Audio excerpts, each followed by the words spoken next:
Sentyabrın 27-sində saat 6 radələrində Ermənistan Silahlı Qüvvələri geniş miqyaslı təxribat törədərək Cəbhəboyu zonada yerləşən Azərbaycan ordusunun mövqelərinə və yaşayış məntəqələrimizə hücum etmişdir. Bugün Azərbaycan ordusu Madagizdə Azərbaycan bayrağı qaldırdı. Möhtərəm cənab prezident, cənab Ali Başkomandan əmrinizə uyğun olaraq müraciət edirəm ki, Cəbrayıl rayonu işğaldan azad olundu. Onun nəfəsinin dayandığı yerdə başladı hər şey. Əsgərlərimizlə çiyin içində döyüşən generalımız Polad Həşimovu unutmadı, unutturmadı. Bəlkə bir mahnı oxuyum. Dumanlı dağların başında durdum, dumanla özümə bir xeymə qurdum. Keçdi xəyalımdan öz gözəl yurdum, dumanlı dağların başında durdum, başında durdum. Bugün Füzuli rayonunu işğalçılardan azad etdik. Qəhrəmanımız Mübariz İbrahimov unutmadık, unutturmadık.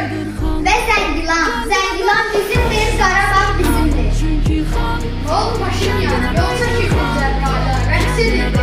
Xanı o status, cəhənnəmə getdi status, görə getdi status, yoxdur status.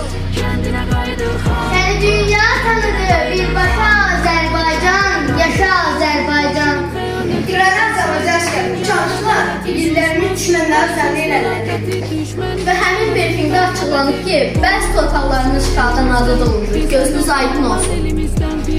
Hardan sənin oldu bizim Qarabağ? Adı sahibini demir mi aşkar? Xoşluqla verməzlər torpağı ancaq qanlı mühürləyib zorla alarlar. Quba şəhidlərini unutmayın. 49 şəhid. Uliyev Rəşad, Müftəliyev Mehran. Hacıyev İsmət Xələfov cənnət. Azərbaycan bu səfər qaçdı, bütün dünya susdu. Qarabağ Azərbaycandır. Qarabağ Azərbaycandır. Qarabağ Azərbaycan. Qarabağ Azərbaycan.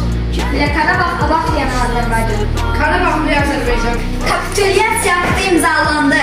Ermənistan dövləti məğlub oldu. Şuşa bizimdir. Xoşbəxt adamam ki, ata vəsiyyətini yerinə yetirdim. Şuşa artıq azaddır.